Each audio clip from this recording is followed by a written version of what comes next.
आज जो एक काला कानून हुकूमत के तरफ से लाया गया है, उनके खिलाफ में, उनकी दिफा में आज बैरिस्टर साहब आपकी सरजमीन पर हाजिर हुए हैं।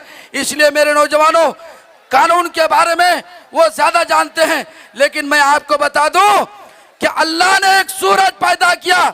जब वो सूरज निकलता है तो रात के अंधेरी को फाड़ कर उजाला कर देता है, और बेकसों की आवाज जिनकी नुमाइंदगी बैरिस्टर असदुद्दीन अवैसी करते हैं, जो बैरिस्टर असदुद्दीन अवैसी पूरे सड़क से लेकर सदन तक आपकी आवाज बन करके हमेशा ये लड़ाई लड़ते हैं, वो आपके बीच में आया है।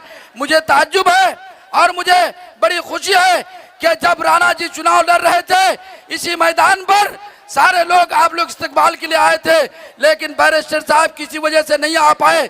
आज जो इस तरह इतना जोरदार इस्तकबाल हुआ, मैं आप लोगों का भी इस्तकबाल करता हूं। नौजवानों, यह हम सब के लिए जरूरी है। आज जो एक काला कानून हुकूमत के तरफ से लाया गया है, उनके खिलाफ में, उनकी दिफा में आज बैरिस्टर साहब आपकी सरजमीन पर हाजिर हुए हैं। इसलिए मेरे नौजवानों, कानून के बारे में वो ज्यादा जानते हैं, लेकिन मैं आपको बता दूं कि अल्लाह ने एक सूरज पैदा किया। जब वो सूरज निकलता है तो रात के अंधेरी को फाड़ कर उजाला कर देता है, लेकिन अल्लाह ने एक सियासी सूझबूझ वाले सूरज को दक्कन के अंदर फख्र मिल्लत, सालार मिल्लत के कोख से पैदा किया, जिनका नाम बैरिस्टर असदुद्दीन अवैसी है। वो पूरे हिंदुस्तान में लोगों को सियासी एतबार से रोशनी फैला रहे हैं। इसलिए आज हम सबको इसका फख्र होना चाहिए। इसलिए नौजवानों, बातिल से दबने वाले वो आसमां नहीं है, हम बातिल से दबने वाले वो आसमां नहीं है, हम 100 बार कर चुका है तो इम्तिहान हमारा। इसलिए नौजवानों, हिम्मत और हौसले के साथ आज हमारे साथ इतने बड़े कायद हैं जो पार्लियामेंट में हमारी आवाज बनते हैं। मैं मुबारकबाद देता हूं पार्लियामेंट के उन मेंबरान को जिन्होंने इस बिल के खिलाफ हमारे साथ उन्होंने वोट किया, लेकिन हमें फख्र है कि हमारा कायद, हमारा नकीब मिल्लत पार्लियामेंट के अंदर एक इमाम की हैसियत से इसके अंदर उन्होंने जो रोल अदा किया, पूरी दुनिया उसको जान रही है। इसलिए मेरे साथियों, आज हमें फख्र है कि हमको नकीब मिल्लत, हबीब मिल्लत जैसे लोग मिले हैं।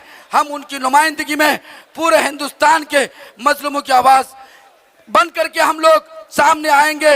इसलिए मैं नरेंद्र मोदी के लिए बोलना चाहता हूं कि खुशी की आंख में गम की जगह रखना, खुशी की आंख में गम की जगह रखना। बुरे जमाने कभी पूछ के नहीं आते। ऐ काश इस मुल्क की ऐसी फिजा बने, मंदिर जले तो रंज मुसलमान को भी हो, पामाल हो ना पाए मस्जिद की आबरू, ये फिक्र मंदिर के निगहबान को भी हो। और हम बताना चाहते हैं कि आज हमारे बीच में जनाब अख्तरुल ईमान साहब, जो आपकी नुमाइंदगी असेंबली में जब खड़े होते हैं, चाहे मुख्यमंत्री हो, बिहार का अपोजिशन का लीडर हो, उनको दंदाने शिकन जवाब देने का काम आपका भाई, आपका बेटा अख्तरुल ईमान करता है। इसलिए साथियों, हम चाहते हैं कि राणा रंजीत को इस बार असेंबली भेज करके हिंदुस्तान में एक तारीख रकम करो। हिंदुस्तान जिंदाबाद, बैरिस्टर असदुद्दीन अवैसी जिंदाबाद। अस्सलाम वालेकुम। बहुत बहुत शुक्रिया।